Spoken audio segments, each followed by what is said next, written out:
Welcome to the show, Emily. Hello, thank you so much for having me. So today on the Moms Without Capes podcast, we've got Emily Hardy. Emily is a motherhood support and mindset coach and host of the Worthy Mother podcast. She works with moms to prioritize themselves without guilt in order to feel more fulfilled in life within and beyond motherhood.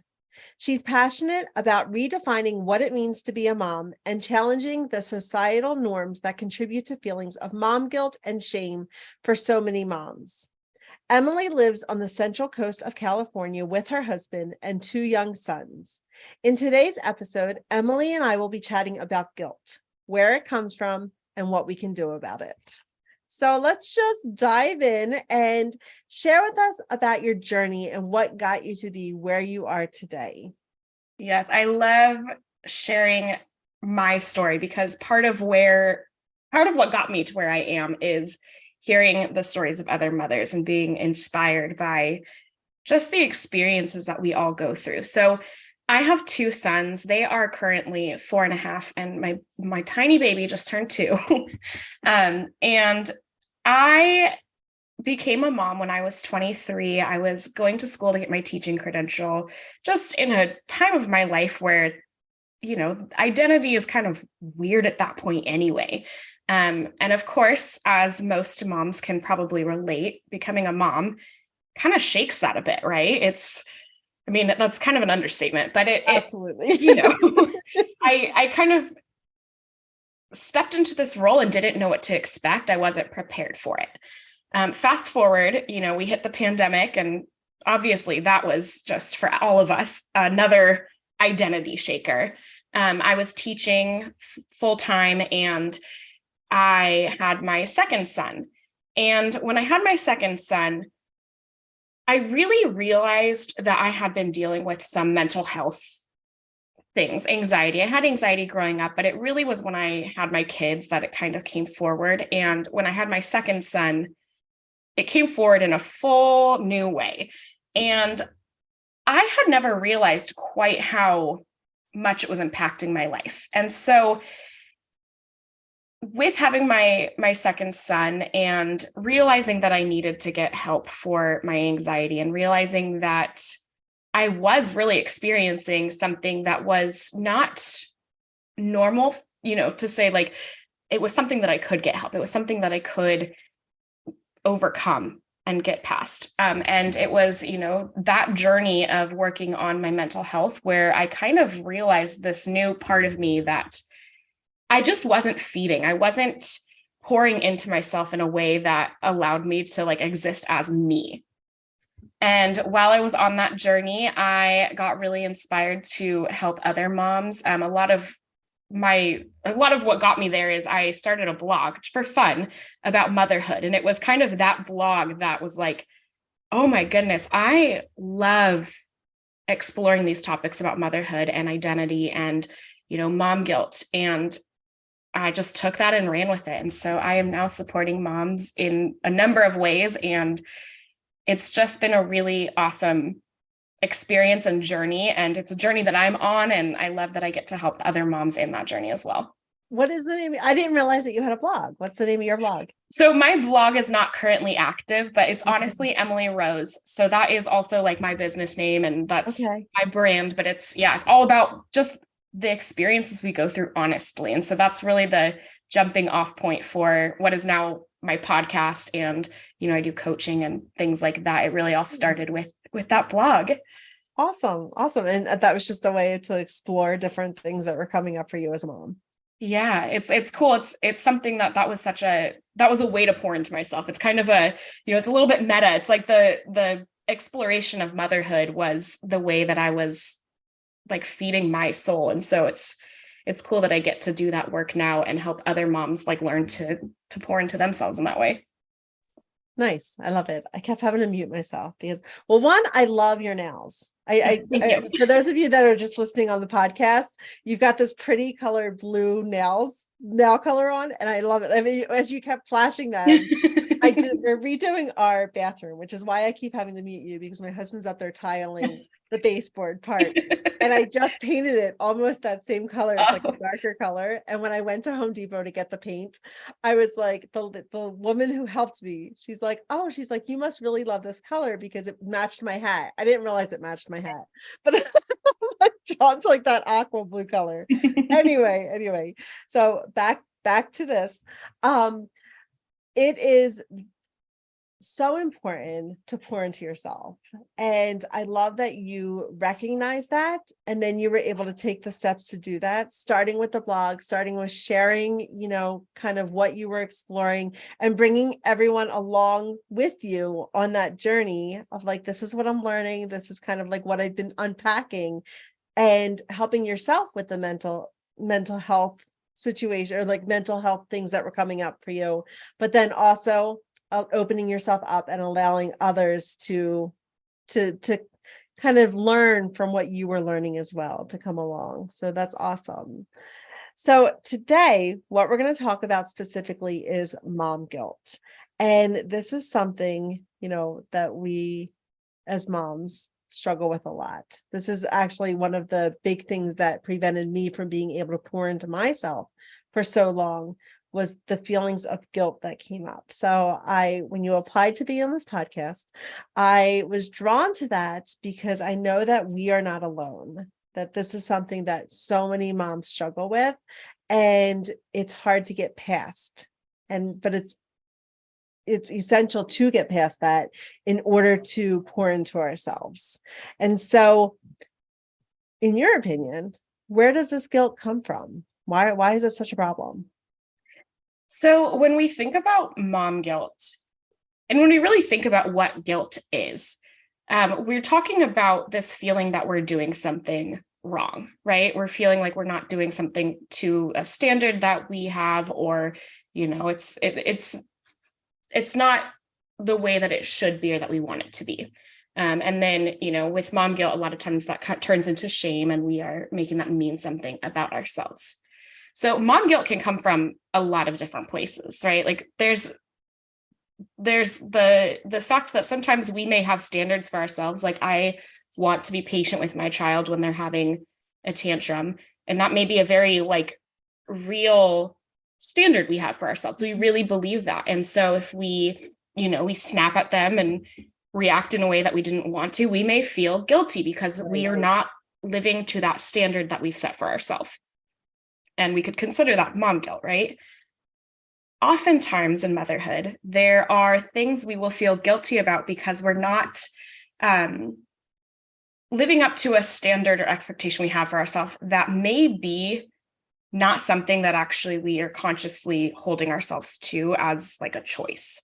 A lot of times we are influenced by the people around us, maybe our own social media. Yeah, social media, things we see on TV, the people who raised us, our friends who are raising their children, and what we see of their lives, all different kinds of things that can cause us to hold ourselves to standards and expectations that may or may not actually be something that we believe is possible for ourselves. It may not actually be possible for ourselves or anyone else for that matter. And if we're not keenly aware of what those expectations, what those standards are that we're holding ourselves to, we may end up feeling like we are doing a whole lot wrong. If we take time for ourselves, that's not acceptable. And we may not truly believe that, inside of ourselves. We may know, no, that's important. And for me to be able to show up for my child, I need to take time for myself, and all these things, right? There's layers. But if we're not aware that that expectation is there in the first place, like, oh no, moms don't take time for themselves, then we will end up feeling guilt about that. We'll end up feeling like we are doing something wrong. And so it's something that I think all moms face. I think any mom who says, oh no, I've never felt that, probably isn't really thinking about the depth of it, because it's hard to avoid. It's really hard to avoid experiencing that at all, right? Sure. So what you're saying is like the values, right? Like we have to be aware if it's our own value that we're trying to kind of put in place or that we're trying to uphold, or if it's someone else's value. And when it's somebody else's value, that's where a lot of that guilt comes from, because they're unrealistic. Like they don't apply to us. And then we're trying to live up to that value by doing certain things. And then when we don't do those things, because they're not necessarily or like at our core important to us, it creates a lot of guilt and a lot of that shame. And then just really being aware of, what do you value as a person, which goes kind of back to the beginning, like when you realize that once you became a mom, you lose that piece of your identity outside of your mom, outside of like your mom hat, or right. And so it's coming to terms with, who am I? What do I value? And what are those steps, or what are those actions that would support those values? Yes, absolutely. And I think there's something in there too, where sometimes it's other people's values that they may hold themselves to and we don't need to. But oftentimes when we're consuming these things in society, it's even these expectations that nobody actually is achieving, right? Like the social media example is great, right? We see like this perfect mother, or there's this idea of like this perfect person we can be, where, I mean, oftentimes there's like contradictory pieces to that. And it's like, there's literally no way that I or anyone else could live up to reach that. It doesn't even matter what we want, right? It's just, that's not a real person. That's not a real thing. And so if we're not really thinking about that, it's like, oh, I'm falling short of this, but it's like the falling short of is perfection. We're falling short of perfection, which doesn't exist. You're going to fall short of perfection, and your children are going to fall short of perfection. We all are. Right. So how does open, honest conversation impact these feelings of mom guilt? I will say, first of all, on a personal level, and I think this is important because this is something that any mom listening to a conversation like this can potentially have this impact. But for me, in my own journey, it was really hearing other moms share their experiences that allowed me to like heal parts of myself that I needed to heal, and to continue on this journey of being able to speak about my experiences, to seek help with things that I need help with, and all of that. When we see other moms who are experiencing things, it can make us feel less alone. It can make us feel less ashamed of something, right? When we feel shame, a lot of times it's like this silent thing, right? Yeah. It consumes us. And if we can know that we're not alone, and our experiences are okay, doesn't mean anything bad about us, that's huge. Yeah. And then there's also like the education piece, right? If we don't know that when you become a mom, your identity is going to be completely rocked in those first few weeks. I mean, when you have a newborn at home, right? Like it's going to rock your identity. Yeah. It just is. You're not sleeping. If we're not prepared for that, and then we're not prepared for the next step of like, okay, it's not just coming. Life didn't just go back to normal. Right. We're not prepared for what postpartum anxiety and depression might look like. If we're not prepared about how it's always something new with our kids as they grow, we're always a first time mom to whatever age. Yeah. We're not aware of those things, right? There's an education piece of like really being aware of things that if you're aware of it, it might help you address it when you get to that point. So there's a lot of benefits of having open and honest conversations. It really does expose a lot of what causes that guilt and shame. Right. It's powerful. Yeah. And as scary as it can be, like the benefits outweigh the risks, because it can be scary. It takes a lot of courage to be vulnerable, to have those open and honest conversations. But the more we have them, the more us moms like talk about this and put it on the table and say, look, this is what's going on with me. It makes you feel less alone. Like you mentioned, like it kind of breaks away that isolation piece and helps us talk about it and put words to all of these feelings that we're having, including the guilt feelings and the shame, and kind of busts it wide open and sheds a light on these subjects that are important to talk about. So, Emily, how can moms who feel like they need to do it all overcome the guilt around from not doing it all? Because it's impossible to do it all, but yet we hold, like you said, these unrealistic expectations that we have to do it all. So how can we start overcoming this guilt? What can we do about it? Number one, the most important thing is pretty much exactly what you just said there of we can't do it all. Really internalizing that and knowing that deeply is so crucial. a must. You have to know that there's no world where you do it all and do it well and do it perfectly, right? That's just not how it works. So a lot of times then what we're faced with is like choosing what it is that we do. And a lot of times when, we're holding ourselves to standards of being this mom who's with our children 100% of the time and doing all the things and keeping everything not just afloat, but like perfect, right? It doesn't allow room for caring for ourselves. It doesn't allow room for doing work that lights you up. It doesn't allow room for anything else. And when we think about that, we think about the things that we're filling our plate with, our schedule with. Knowing that we have control over what things are important to us and that we can let some things go. We can ask for help. We all need help. And if you don't have help, knowing that you still can't do it all. Just because you maybe don't have access to childcare or, you don't have a partner that's involved in helping and things like that, it's still also important to know, like, you still can't do it all. Right. And so when something has to give, something has to give. When you're not living up to these expectations that you have set for yourself,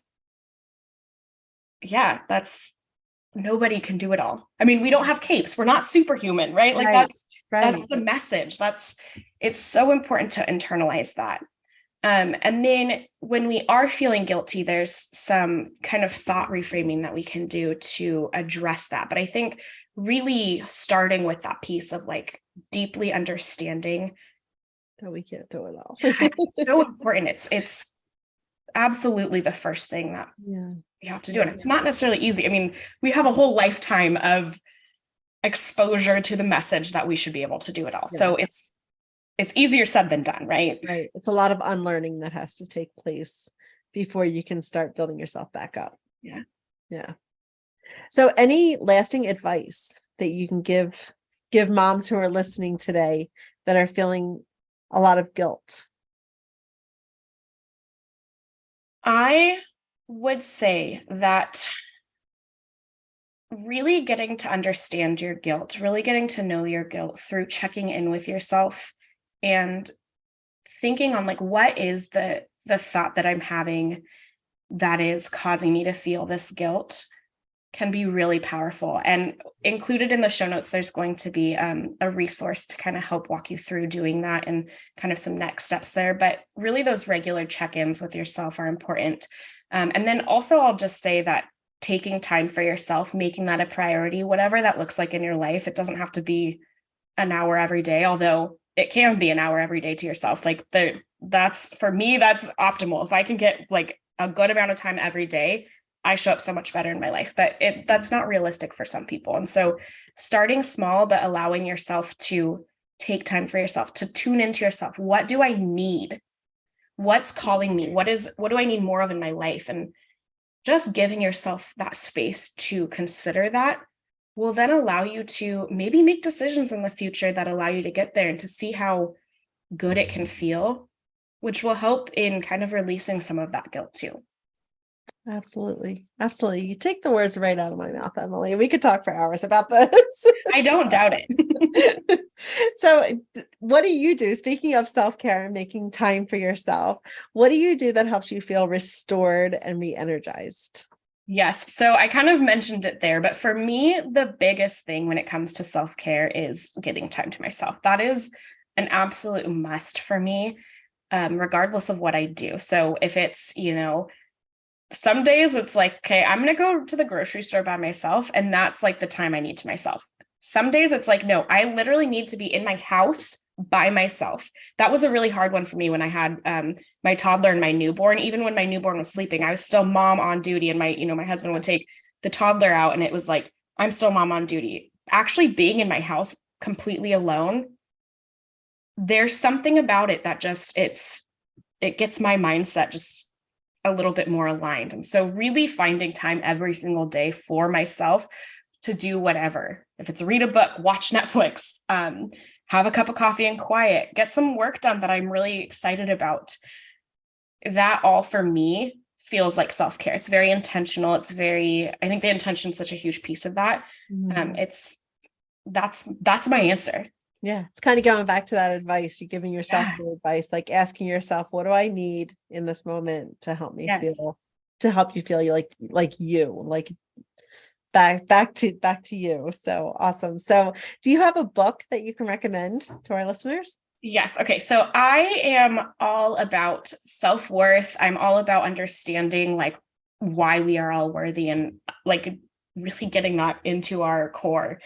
And it was actually just a little over a year ago, I read Brene Brown's The Gifts of Imperfection. I got the audiobook. I think it was like the 10-year anniversary edition of it, and listened to it. And then went out and bought the book because I was like, I need to see this. I need to like look at the way this is laid out in here.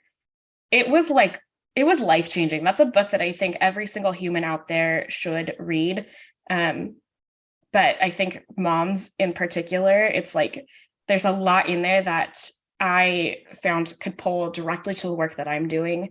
And it's just a really beautiful kind of guide to living and accepting yourself for who you are. So that is definitely top of my recommendation list.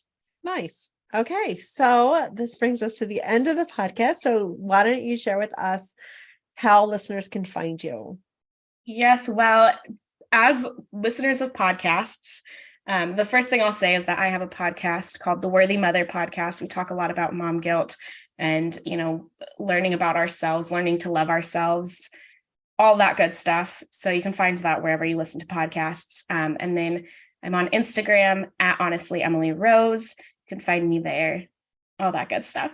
All right. And all of Emily's links will be in the show notes of today's episode. So be sure to go check them out. And Emily, thank you so much for coming on the show today. Yes. Thank you so much for having me.